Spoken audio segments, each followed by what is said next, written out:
إن نحمده ونستعينه ونستغفره ونعوذ بالله من شرور أنفسنا ومن سيئات أعمالنا وأشهد أن لا إله إلا الله وحده لا شريك له وأشهد أن محمدا عبده ورسوله صلى الله عليه وسلم.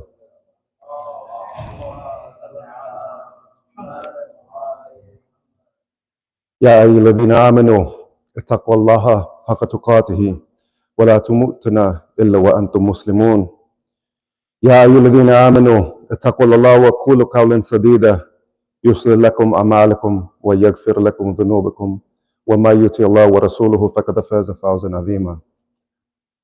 قال الله سبحانه وتعالى في القرآن الكريم بعد أعوذ بالله من الشيطان الرجيم بسم الله الرحمن الرحيم قال قد أوتيت سؤلك يا موسى ولقد مننا عليك مرة أخرى إذ أوحينا إلى أمك ما يوحى أن اقذفيه في تابوت فاقذفيه في اليوم فليلقه يوم بالساحل يأخذ عدولي وعدوله وألقيت عليك محبة مني ولتصنع على عيني.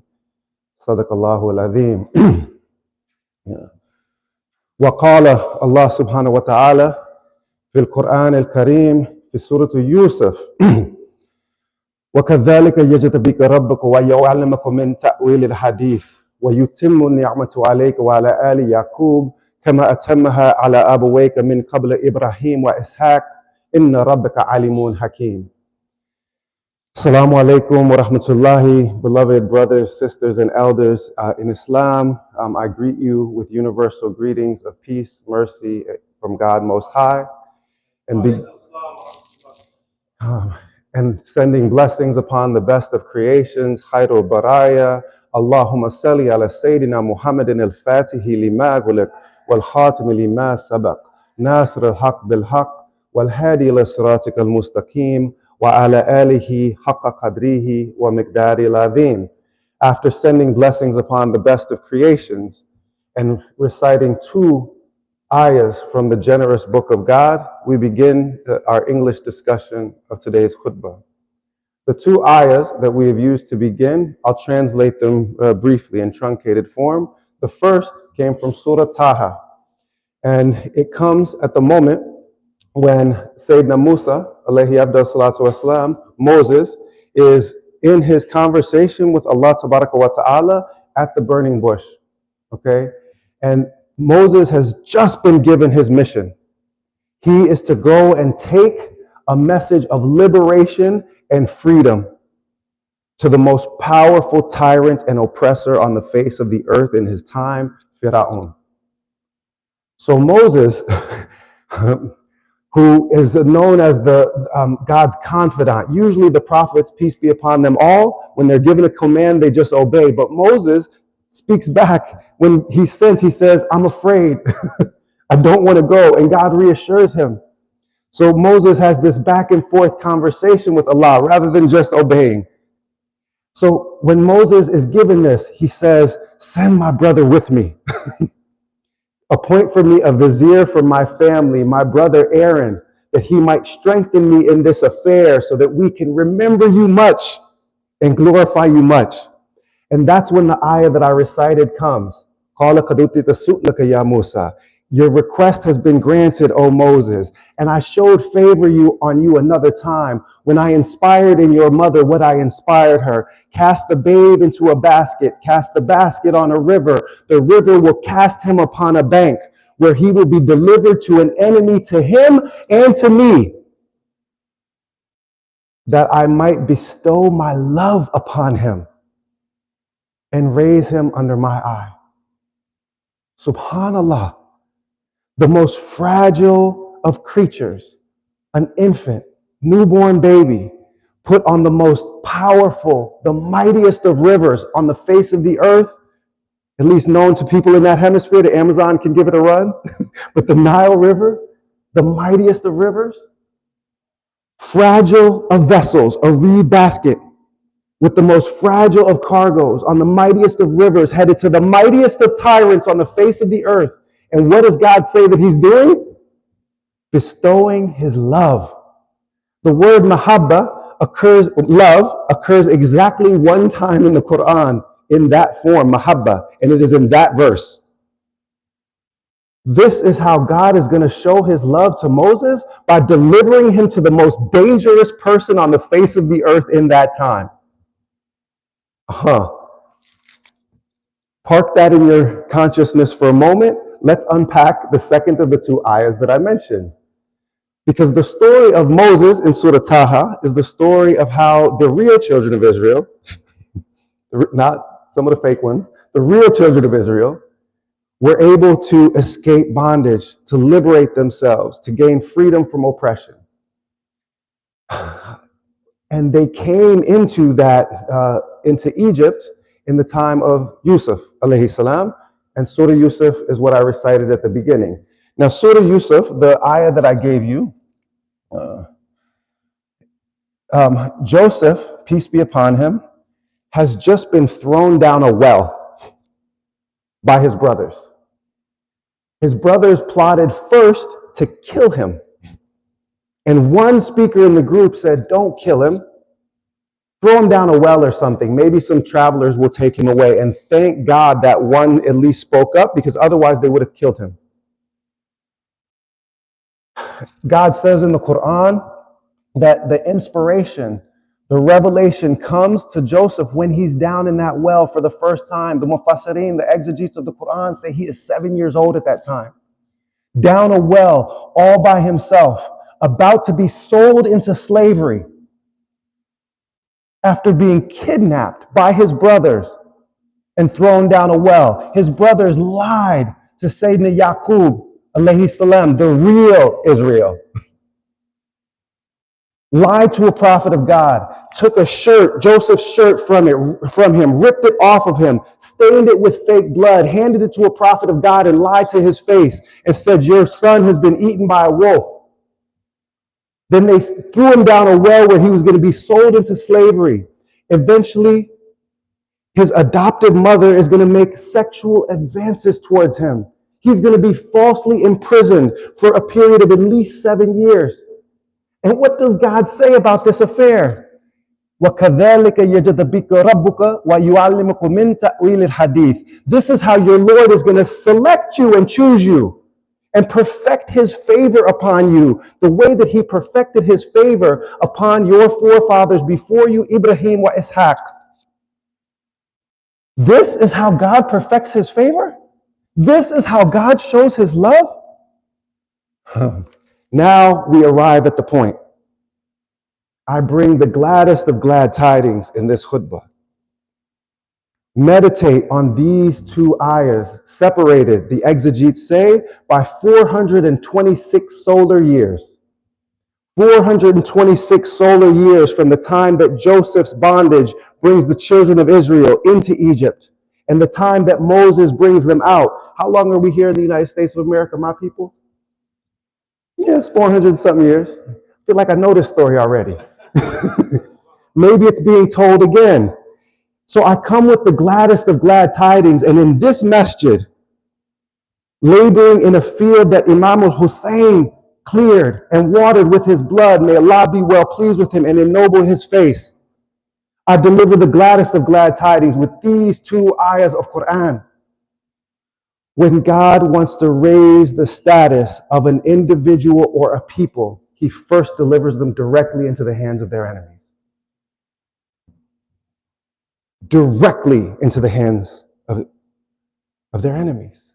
So I bring the gladdest of glad tidings, O Muslim American, O African American, O Yemeni American, O Desi American. You have been delivered directly into the hands of your enemies here in these United States of America.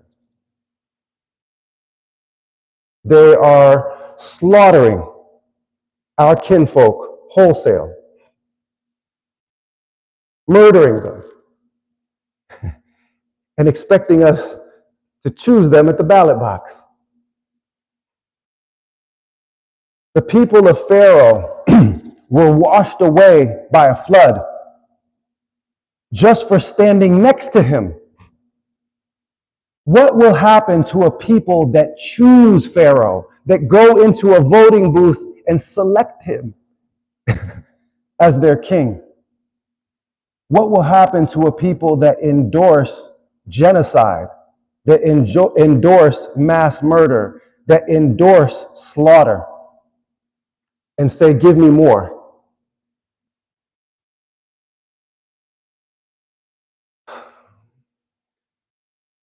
The prophets, peace be upon them all, were sent with the instructions to provide Bashira wa Nadhira. I gave you the warning. Now let's get back to the glad tiding. The glad tiding is that in these moments where we have been delivered into the hands of our enemies, we have the most precious of opportunities. We have an opportunity to light a path of freedom for all of humanity, to have our efforts in this moment, in this time, echo through the ages the way that the message of Yusuf alayhi salam echoed through the ages, the way that the sacrifice of Moses and Aaron echoed through the ages, the way that the sacrifice of Jesus, Isa alayhi salam, the way that the sacrifice of Yahya alayhi salam, those echo through the ages. These are stories that are still being told centuries later. Why? Because for the people that have inner sight, that have basira into Quran al-Kareem, into the generous Quran, we all arrive at the same basic understanding, and this is the understanding that I believe motivated the actions of Imam Hussein at Karbala. May Allah be well pleased with him and ennoble his face. Because when I read the Quran, and I started reading the Quran at age 15, I read the autobiography of Malcolm X cover to cover in one night when I was 15 years old. And I went to my school library and I checked out an English translation of the Quran the next day because I wanted what Malcolm had at the end of that book. And I read the Quran cover to cover in translation the next night, and I took my Shahada before the end of the week. I wasn't waiting. I was ready, and I knew it was time. Because that book that I was reading then only in translation, and now that I can recite it in Arabic, the message is even clearer, is that that book is the most radical document of human liberation that has ever hit the ears or the eyes or the hearts of humanity. It is an arrow aimed directly at the heart of every tyrant and oppressor if you read it right. The Quran is meant to liberate humanity from all of its internal oppressors and its external oppressors. Where do we find Sayyidina Ibrahim alayhi salam in the Quran? Toe to toe with Nimrod, the most powerful tyrant and emperor on the face of the earth in his time. We know his name, not just because of his tawheed, but because he stood up against the fundamental oppression on earth in his time. Where do we find Sayyidina Musa and Sayyidina Harun? Standing up against the most dangerous tyrant and oppressor on the face of the earth in their time. Where do we find this is Pharaoh. Where do we find Isa and Yahya, their story mentioned in Surah Al-Ma'idah and Surah Maryam and other surahs in the Quran? We find them face to face with the Roman Empire, persecuted and oppressed by the most dangerous imperial state on the face of the earth in their time. Beloved brothers, sisters, and elders in Islam, where are we now? Do you know where you are in the story? We are face to face with the most dangerous imperial state, not only in its time, but in all of human history. Pharaoh and Nimrod would have wet dreams just thinking about the capacities of surveillance and violence that the United States takes for granted every day. Never before could the capacity to kill across continents be deployed through remote drones at the blink of an eye. The capacity to surveil you, your every thought, your every taste, your every preference. There has never been a more dangerous and oppressive imperial state in all of human history than the one that we currently reside in. You have been delivered into the hands of your enemies. They have destabilized our communities in Iraq, in Afghanistan, in Iran, in Lebanon, in Palestine, in Sudan, in Congo, in Senegal, in Mali, in Niger, in Burkina Faso.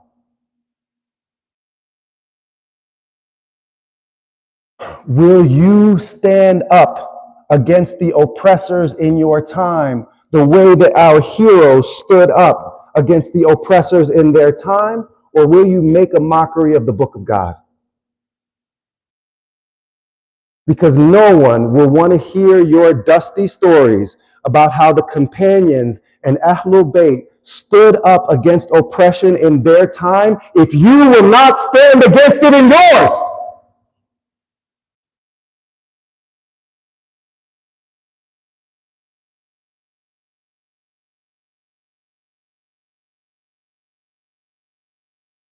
The challenge is not to read and to recite the Quran, but to embody it. The challenge is to face up to your own inner demons, your own inner oppressors, your own inner Pharaoh, your own inner Yazid. The Prophet ﷺ will introduce our hadiths at this point in time so that we can fulfill the formal requirements of the khutbah. I'll give you two, one in Arabic. لا تدخلون الجنة حتى تؤمنوا ولا تؤمنوا حتى تهابوا. The Prophet ﷺ said, you will not enter the garden until you have believed, and you will not have believed until you have loved one another. Then he continued and said, shall I tell you a thing that if you did it, you would love one another? He said, spread peace. By the one who holds my soul in his hand, you will not spread peace until you are merciful. They said, Messenger of God, we are merciful. He said, it is not mercy amongst yourselves. Rather, it is mercy in general. It is mercy in general. It is mercy in general. He repeated it according to the narrations, either 2 times or 3 times, depending on which narrator you take. The point is, he drove the point home. It is not just mercy in your own community, Ithanashari Muslim. It is not just mercy in your own community, Sunni Muslim. It is not just mercy in your own community, Muslim. Sayyidina Ali, in authentic narrations, may Allah be well pleased with him and ennoble his face, said, they are either your brother in Islam, the Muslim, or your brother in Iman, the person from Ahlul Kitab, or they are your brother in humanity. It is not mercy if it is only for your people. It is the definition of oppression and injustice if it is mercy for your people and not for the others. Because this is what God says in Surah Al-Qasas, which amplifies on the theme of Surah Taha about that oppressing Pharaoh. He said Pharaoh was amongst the mufsideen, the corruptors, because he ruled some people with justice and tormented others. The mercy and compassion must be universal. It must be poured out on all of humanity for it to be legitimate, for it to be accepted, because the Messenger, alayhi afdal salatu wa salam, told us the doors to the garden are closed to us if we do not love one another, if we do not love humanity in general. And only that love will give us the resolve that is necessary to stand and fight against the oppressors in our time, the way that our heroes stood and fought against the oppressors of their time, the way that the Messenger of God, alayhi afdal salatu wasalam, stood against the oppressors in his lifespan. وَقُولُوا قَوْلِي هَذَا وَاسْتَغْفِرُ اللَّهَ الْعَظِيمَ الَّذِي لَا. We'll sit before the second khutbah. اللهم صل على محمد وآل محمد. اللهم صل على محمد وآل محمد. اللهم صل على محمد وآل محمد.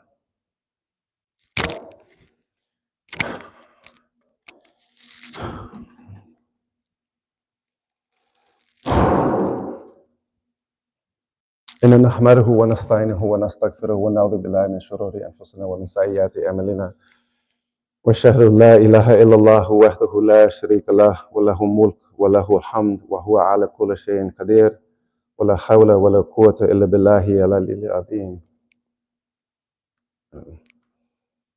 إن الله وملائكته يصلون على النبي يا أيها الذين آمنوا صلوا عليه وسلموا تسليما.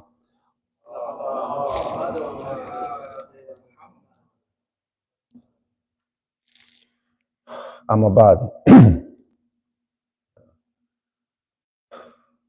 If the prophets, peace be upon them all, stood against the fundamental oppression in their time, then certainly the Messenger of God, alayhi afdal salatu wassalam, was the pinnacle and exemplar amongst them all. He stood against the oppression of Quraysh, faced up to the persecution in his time. And I just want to remind you that in the 12 years that the Messenger of God, alayhi afdal salatu wassalam, was teaching and preaching and trying to guide the people against the injustice of their society, barely 300 people followed him. 200 of them he sent to Africa. With God as my witness, if you ignore the Africans and the story of Africa in the history of this deen, you commit a grievous sin and a grievous error. The Messenger of God, alayhi afdal salatu wasalam, led janazah in absentia for the Najashi, the king of Abyssinia. Islam was given a home in Africa before it had a home in Arabia. In 615 and 616 CE, Ethiopia welcomed the Muslims, while Arabia persecuted and oppressed them. And since that point in time, there has never been a time when the Africans were not saying, La ilaha illallah wa Muhammadan Rasulullah. Those of you who are immigrants to this place and have found my community, indigenous African American Muslims, in this place, have you as Muhajirin honored us as Ansar? Have you? Or did you tell people not to protest in 2020 when they were gunning down my people in the streets, when they were choking us out in the streets? And when I said at the Islamic Society of North America convention, a day is coming where you will want my people at your side, but don't expect us to be there if you do not stand with us today. Well, here we are. It is not mercy when it is just for your people. It is injustice and oppression by definition. The Messenger of God, alayhi afdal salatu wassalam, loved Bilal. He loved the Negus of Abyssinia. He loved the Africans, and he loved black people. There were people that were described as Asmar Shadid al-Sumra or Adam Shadid al-Udma in the messenger's own family, because the Arab of that time was not yet intermarried with all of the Syrian and North African populations. The Arab of that time, most of them were darker than me. If you have racism in your own community, how can you fight against racism against the Muslim community? If you have not extended the mercy and compassion within your own walls, then how can you expect to export it to the outside? You cannot give to others what you do not yourself possess. We have a lot of healing and unity building to do in this community, not just between Sunni and Shi'i, not just between African American and Muhajirin. We have mercy and compassion work to do in our own community. And the Messenger of God, alayhi afdal salatu wassalam, is the greatest example of this. He brought the people together and did not divide them. He was not harsh or hard-hearted with them. And the Quran says, indeed, had you been harsh and hard-hearted towards them, you would have seen them flee from you. So one final lesson from the Messenger of God, alayhi afdal salatu wassalam, before we close this khutbah. He said what we translate. If you see an injustice, stop it with your hand. If you are incapable of stopping it with your hand, then speak against it with your tongue. If you cannot speak against it with your tongue, then at least turn your heart against it, and that is the least that can be accepted from someone who would call themselves a believer. We have an opportunity in this moment to stop injustice with our hand by donating to causes that will free our brothers and sisters from the yoke of oppression. That is extending your hand. By pulling a lever in a voting booth, that is stopping injustice with your hand. By writing your name on a registration card, that writes your name on the Lawh al-Mahfuz as someone that said, I say no to genocide of my brothers and sisters. Just as some will be recorded as writing their name alongside Pharaoh and Yazid, others will be recorded as writing their name in the tablets as those who stood for justice, mercy, and compassion. The choice is up to you. But the guidance from the best of guides, alayhi afdal salatu wassalam, is obvious. So I could not end this khutbah with any better word than sending blessings upon the Messenger of God, alayhi afdal salatu wassalam.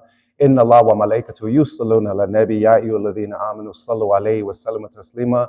Allahumma salli ala badr tamam. Allahumma salli ala nur al-dhilam. Allahumma salli ala miftah ad-dar as-salam. Allahumma salli ala shafi'a fi jami' al-anam. Allahumma salli ala sayyidina Muhammadin al-fatih lima ghuliq wal khatim lima sabaq.